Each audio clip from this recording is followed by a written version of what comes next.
What is up, guys? SDFC bros. Welcome back to another match review video.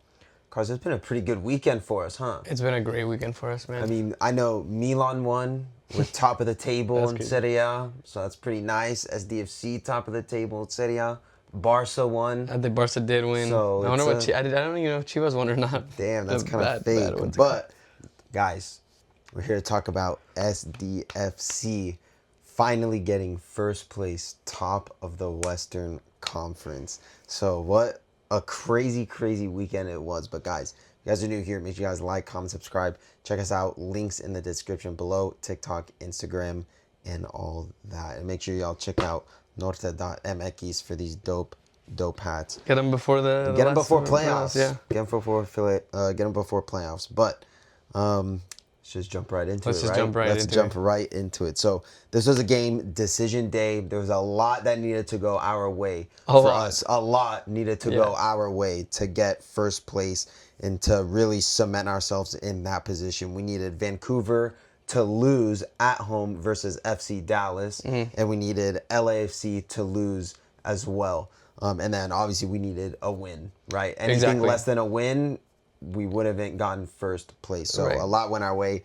Thankfully, FC Dallas did us a massive, massive favor, beating Vancouver, and then obviously LAFC lost as well. So big tip of the hat to the teams that did our job for us. You know, shout out to, say what you will, but decision day was a lot of fun. I'm not gonna lie. It is kind of cool to like have those important we were moments. like checking our phones and everything like that, and it was really cool at the end of the game seeing like all the team, like everyone's like huddling like in like that little phone, right? So that was pretty dope. But in terms of kind of the game, right, I think it was just a matter of time, because it's like, ironically enough, I felt confident going into this game where I was like, okay, like nerves of the occasion itself are kind of in the air, but in terms of kind of like our style of play and kind of how SDFC would approach this match, I wasn't nervous at all, because I think in the last game, right, that was, the Houston game where we really turned a page, from a couple negative performances.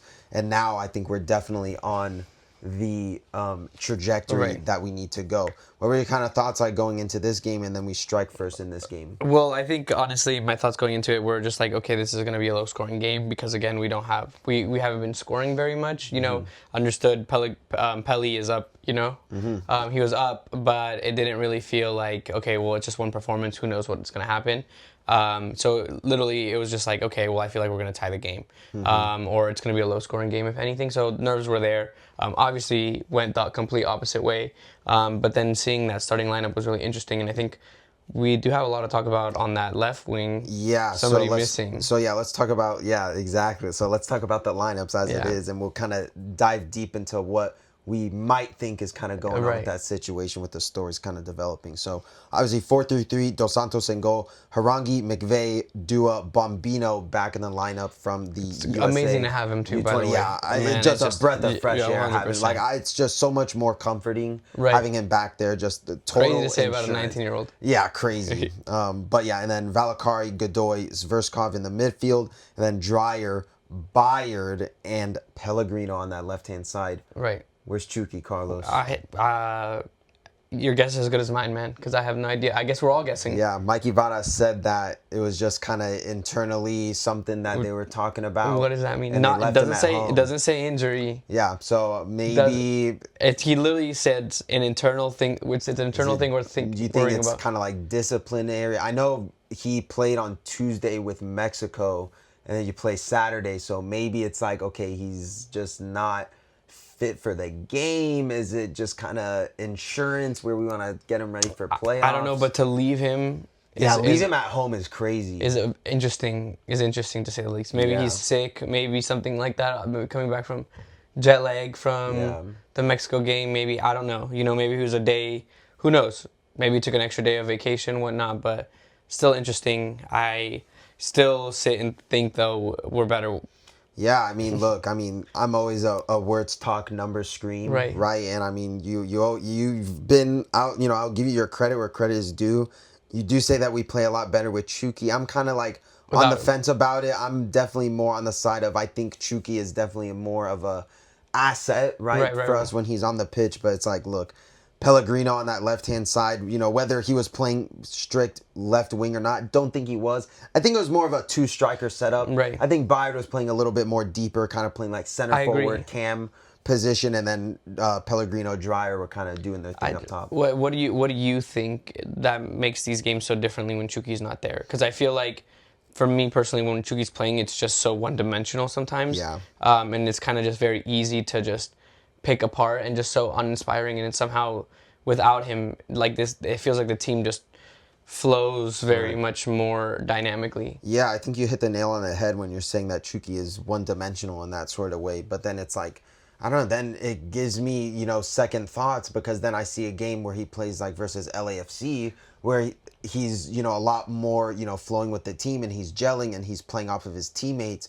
But then it's the Chuki that I don't like to see, where he's selfish, where he just wants to take the game like on himself, where it's like, I just don't think like this style of play kind of caters to that style that is more individualistic, right? It's this style of play really thrives off of chemistry, connection, passing, and that sort of thing, sharing the ball and everything like that, working off of your teammates. So it's like, I'll say this, in recent games, the chemistry with Pellegrino and Dreyer and like these guys up top, I don't know if it's like that Nordic side of things, but it's like Pellegrino in this last game versus Houston, and then in this one versus Portland, he's gotten what I want to say 4 goal he got an assist, or hold on, I gotta see, but he's just on fire at this point, to the point where he's just racking in goal contributions. So I want to say 5 goal contributions in 2 games,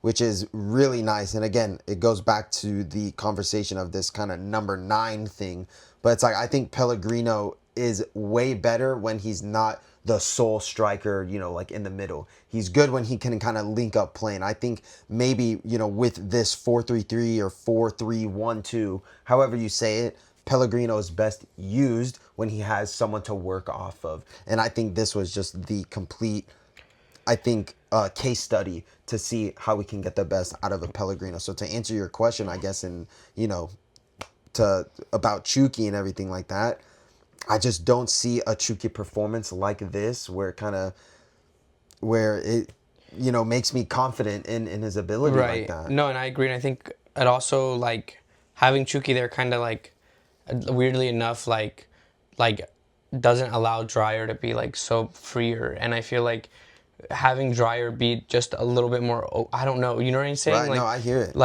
Like Dreyer was so much freer this game that it allowed for his assists and his goals to contribute to a lot into these 4 goals. Dreyer was essentially the MVP for a reason, and it's just like, when Chuki's there, it's like Dreyer has to stay on the right side and to like not cross bounds with Chuki, but it's just like Dreyer should feel a little bit more better to roam around, freer, and he does in these games, and it just shows how, that first goal, he's on like that left-hand side, usually where Chuki would be, but it's like that, number one, the goal's phenomenal. We'll get into this for sure, And then, we'll kind of, talk about his kind of impact and everything like that. It's something that we've been talking about this whole season, Dreyer, but it's like, to, kind of close that chapter about like the Chuki kind of thing, Dreyer's first goal in this game, it was on that left-hand side, and he just let it rip in it. Right, 100%. Like you totally see the ball like curve into that top left corner, which was really nice. And then,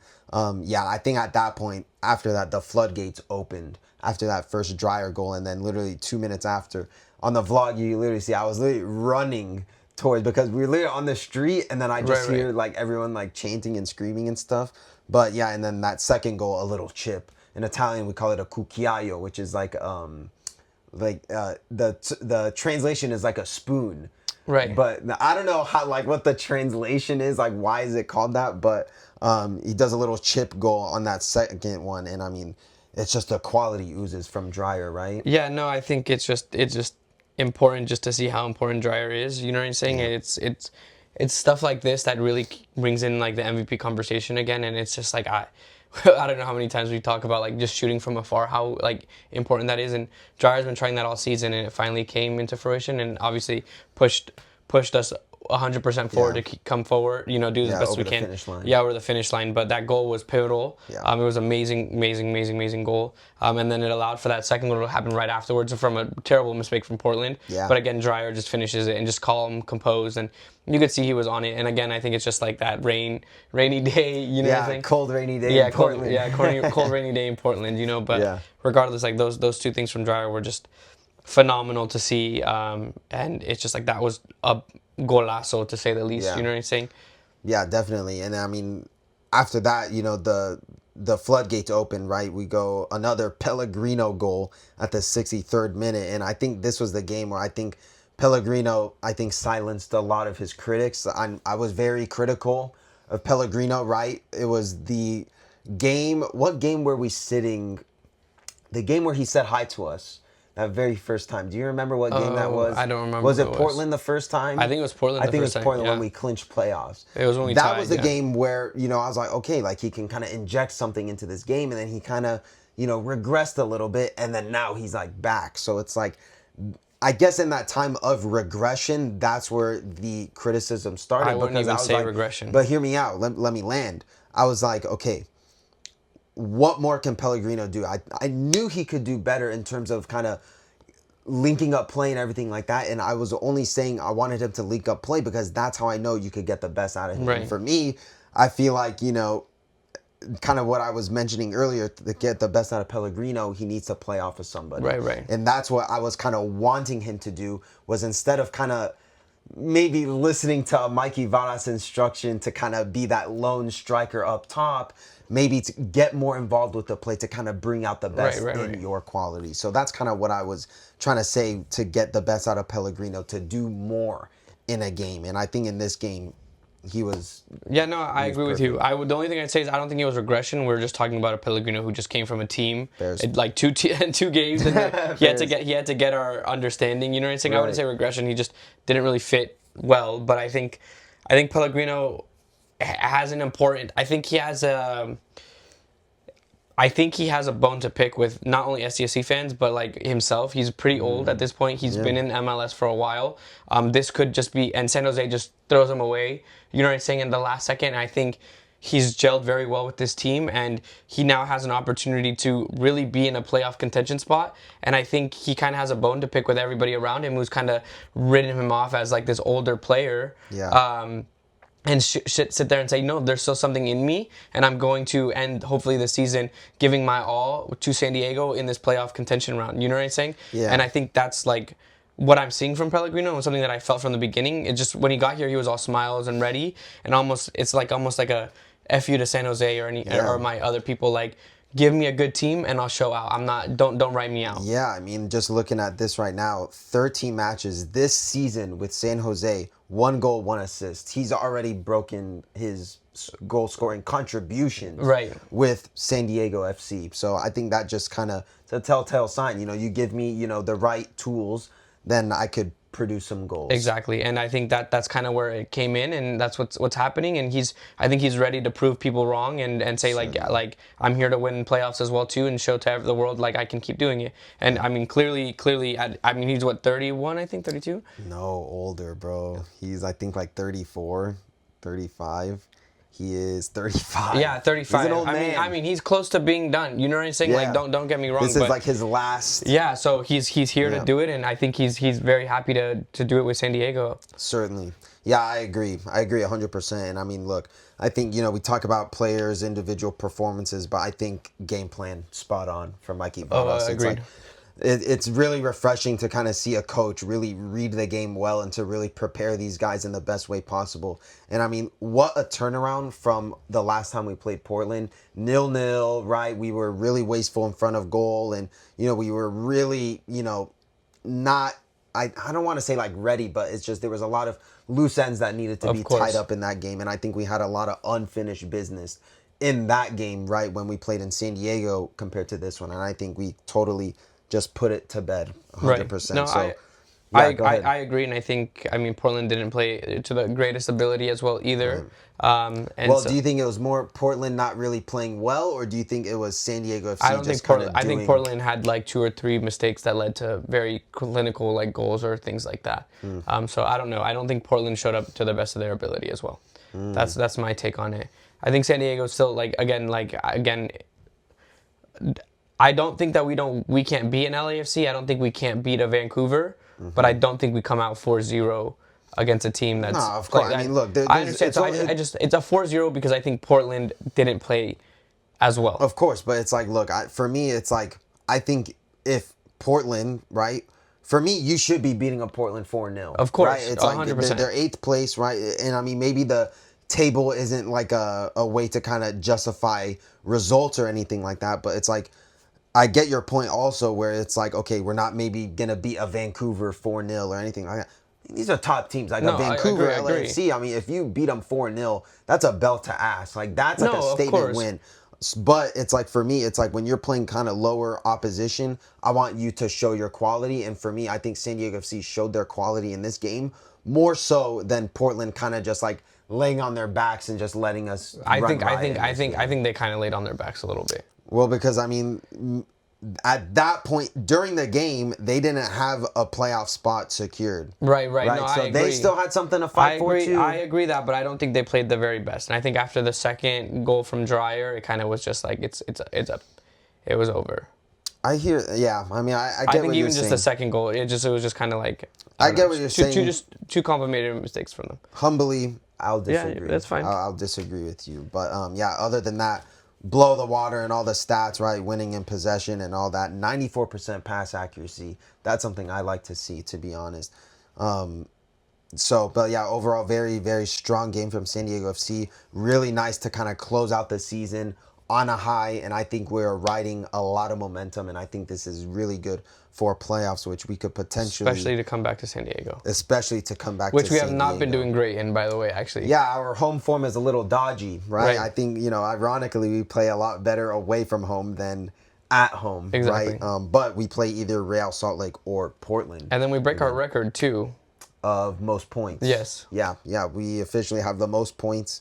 For an expansion side, 63 points. 63. Oh, really? 63 points for an expansion team. We have most wins, 19 wins. So that's incredible. Yeah, no, it's incredible. So let's kind of let's touch base on playoffs a little bit, right? We play on Sunday, right? We play either Portland or Real Salt Lake. We'll find out at the middle of the week. I think so. Whatever game, they're going to play their one game, right? Yeah. Let me see like when they play their game. So they play on Wednesday.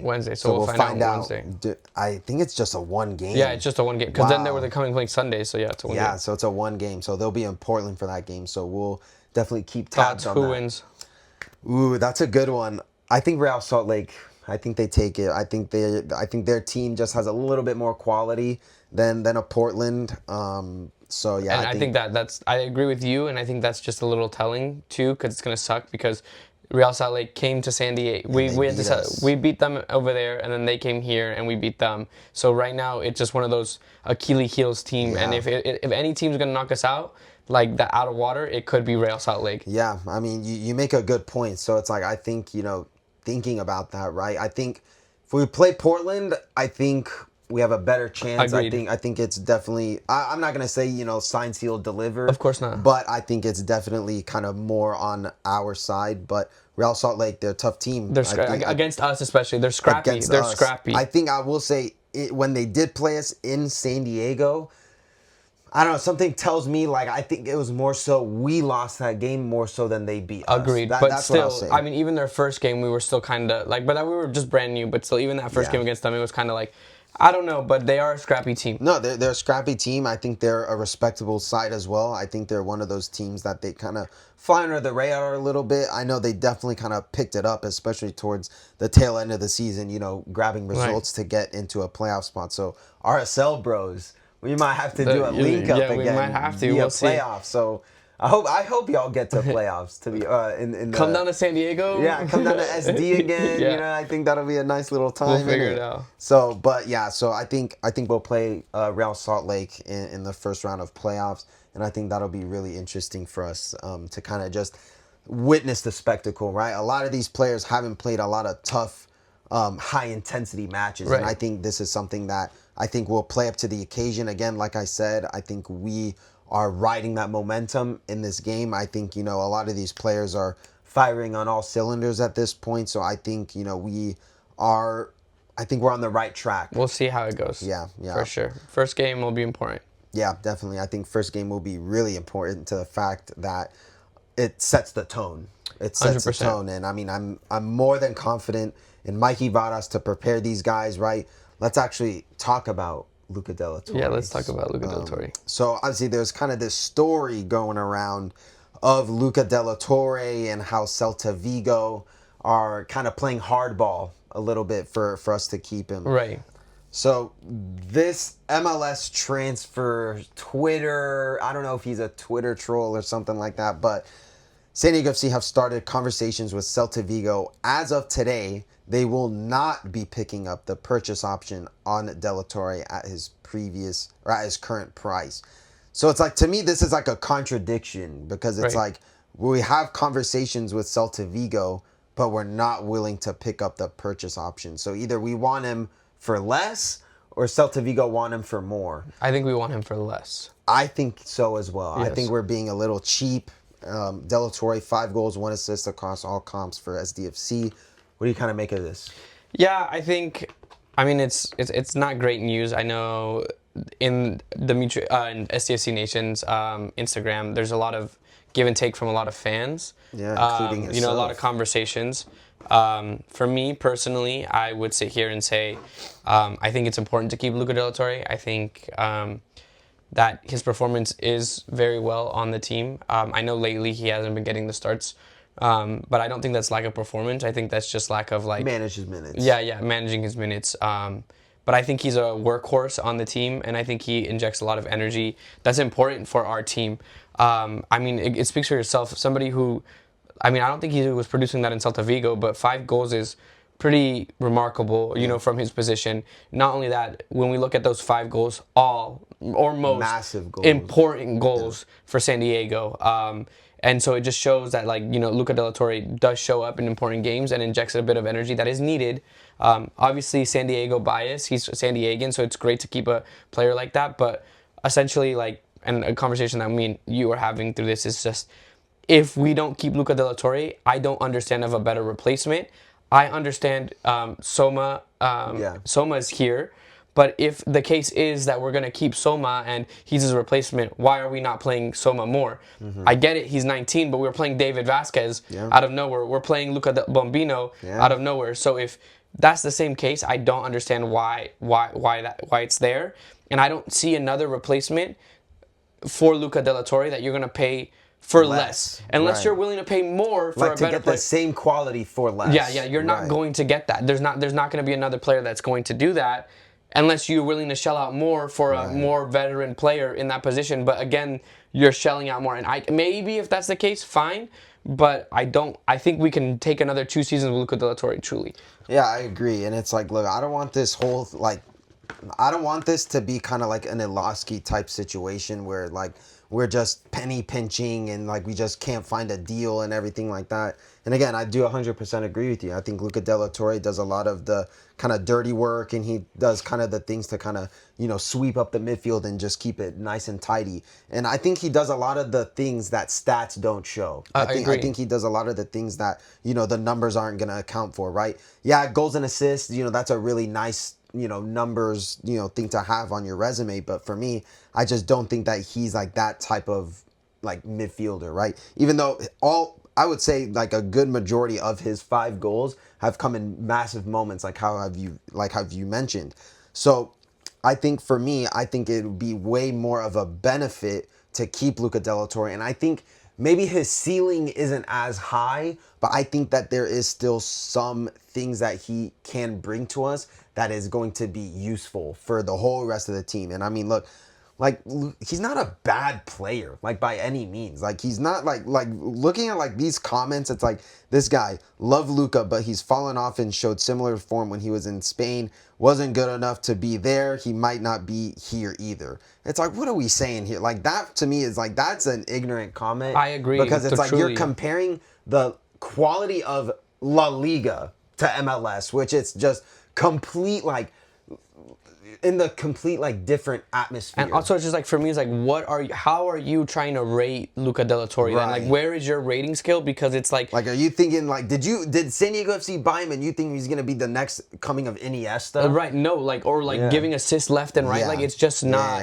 Especially when most of our assists are from Dreyer. So it's 100%. Just like Dreyer is not even a midfielder. Valakari's not producing that many assists either. Godoy isn't scoring that many goals. Like, it's just like Terskov isn't either as well. So it's just like, I don't understand where we're rating Luka. You know what I'm saying? And it's just like, I don't see him ever not doing his job. Yeah. You know what I'm saying? I don't come out of a game and I'm like, oh, Luka fucked that for us. Yeah. You know what I'm saying? So it's just like, where is this understanding? And it's like, this guy understands our play. Mm-hmm. He's pulled us out of crazy situations before, injected himself so well as a sub, and then and is San Diegan and is like, again, for me, it's just like, what is this? Like, we have a right to dream. We're gonna build what we're gonna do. You know what I'm saying? Like, these plays, you have somebody who fits that play style well, and then you're gonna be like, let's chip him out, put somebody else, we'll teach him again. Yeah, I think also it's like the thing that I'm like struggling to kind of understand is it's like, I just can't see us finding someone better than him for less money. No, there isn't. I just can't see that as an option. And I mean, look, Pellegrino has definitely kind of showed in these last couple games that, he's worth, the money, and we got him for peanuts. Exactly. Pellegrino. But I don't want to take a dig right now, but I just can't see our recruitment process being better than someone that we can get Luca de la Torre, same price for, or more quality for less price. So no, I agree entirely. I think it'd be ridiculous to not keep him, and it's like at some point we have to spend money. So I don't know what we're sitting here acting like. Yeah. Like we're literally paying. I don't know what the talk is, but like I don't know how they're not getting themselves pissed off with Invartson. You know what I'm saying? Like we're paying him 1.7 million, and he's only played 4 games essentially, and it's just like, oh, but we're gonna pull the plug on Luka. You know what I'm saying? It just doesn't. Yeah, it's like I think. And look, fair. Like if he wants to leave on his own, again. If he wants to leave, he wants to explore European. I think we're more than happy for him to do that. But I don't think we need to get rid of him. Yeah, I mean, look, that you make a point. Marcus Ingvartsen, 8 matches this whole season, and he's supposed to be, one of. I mean, okay. Injuries and everything like that, I hear it, but look, he probably got injured again. I'm calling it. There's a clip. Maybe. There's a clip. Oh no. There's a clip on what's it called when they're celebrating. Does he have like ice on his knee? No, when they're celebrating, I think somebody steps on him or something, and he starts like while they're all jumping, he starts jumping on one leg. Shut up. So I'm calling it right now. He's injured again, bro. He starts jumping on one leg. I'll show you afterwards. Shut up. Okay. Well, regardless. No, I mean, if we're, paying Vartan the big bucks and everything like that, and I know injuries kind of, come into play with this whole situation, but, I mean, look, I just don't want this to be another Iloski situation where, then De La Torre goes somewhere else and then, he starts popping off and, doing his thing. So, I don't know. It's really And really, any MLS, if he doesn't go play in Spain, any MLS team is going to be in a heartbeat. Will luckily pick up a Luca De La Torre. He is, again, a wonderful player. I can't say that enough. Yeah, I agree 100%. Let us know what you guys think in the comments section below. I think we got everything, to be honest. Well, I want to talk about a few things too. Go ahead, let's go. Just outside of pitch talk, I just want to give a quick shout out to San Diego City community. Oh, big facts. Because they did something crazy over this last week. Maybe I don't know if you can see it or not, but for the San Diego community, one of the city parks, Colina del Sol in City Heights, they refurbished an old basketball court into a new futsal thing for everybody, the whole community to use. And we got to meet the artist and just be there and help clean up the park essentially, and I think it was just they put us to work. Right? Carlos. No, they did, but they put us to work. I think it was just an amazing thing from not only the team but everybody else who showed up to really put on really give back to the community as much, and I think like that's what sets San Diego FC apart from a lot of other teams. Yeah, definitely. And I mean, free to play, guys. You don't gotta pay. You don't gotta hop a fence. Nothing. Nothing. So if y'all just want to play some ball, go City Heights, Colina del Sol. Amazing course, man. They did a youth tournament on Saturday, and it was a lot of fun, man. Yeah, man. And it's beautiful. You guys gotta check it out too. Yeah, and you can't miss it. You can't. You can't miss it. It's so bright. It's beautiful court. Beautiful court. But guys, we've reached the end of the podcast. Carlos, I feel like this is the last like hoorah before playoffs. How are we feeling before playoffs and everything like that? Well, I mean, anybody who's been watching for the last, I don't know, like 7 months. Not playing. But regardless, I think 6-7 months, right? Whoever's been watching, man. What a ride. What a ride. I think for us and everything, it was the last game of the playoff season, of the regular season. Mm-hmm. Definitely didn't think we were going to get to this point at all. Ever. It's an amazing moment to be first place, to get that from an expansion team. I think this whole season has been just a journey with the club, with the fans, with the community. Everything from San Diego has just blown up tremendously. And there's so many people that, I mean, I think at the end of this, you know what I'm saying, we'll be able to thank and everything like that. But I mean, just before we go into playoffs, because those things are important, and we're definitely going to talk about all that and everything. Like, I think it's a good time to reflect a little bit above, like, where we've come and where this team has come. And I just want to give a shout out to the first people who just trusted in us, like Russell and all the other podcasts that came out. I still remember just sitting here not knowing what we were going to do or what we were going to talk about, and we were just talking about, was the Coachella opening, and it was just like, fuck. Like, preseason. Yeah, you're like, hell, who knows what this team is going to be or anything like that. And it's been a long time since then. It's gone really quick, but there's a lot of memories that pop up and everything like that, and just so many people that we've been able to meet. And I'd love to say that we did it alone, or that, you know, I'm saying, like, it's all hard work, but we had so much help and so many. And it's not just us; it's San Diego as a whole, and it's just it's amazing, and I'm so grateful for the city. And regardless of what happens, first game playoffs, or regardless of whatever happens, we should be proud. Yeah. I know we're gonna go into it, like, obviously playing as hard as we can, everything like that. But as a city, as a football club of our first year, we should enjoy what happened Saturday, live with that in Sunday. What happened on Saturday? Saturday. Yes. Live with what happened Saturday, and don't take away whatever happens in these playoffs. Will not take away from what San Diego did and what happened in this season, man. And I hope that as we continue, like, regardless, if we lose playoffs, if we make it past, to the final, whatever, I hope that San Diego remembers the magic and the amazing things that San Diego FC did in their first season, and that's where we can put it. 100%. Could have said that better myself, Carlos. All right, guys. Thank you so much for tuning in. Make sure you guys like, comment, subscribe. Check us out. Links in the description below, Instagram and TikTok. Thank you guys so much for tuning in, and we'll see you guys in the next video. Ciao, ragazzi.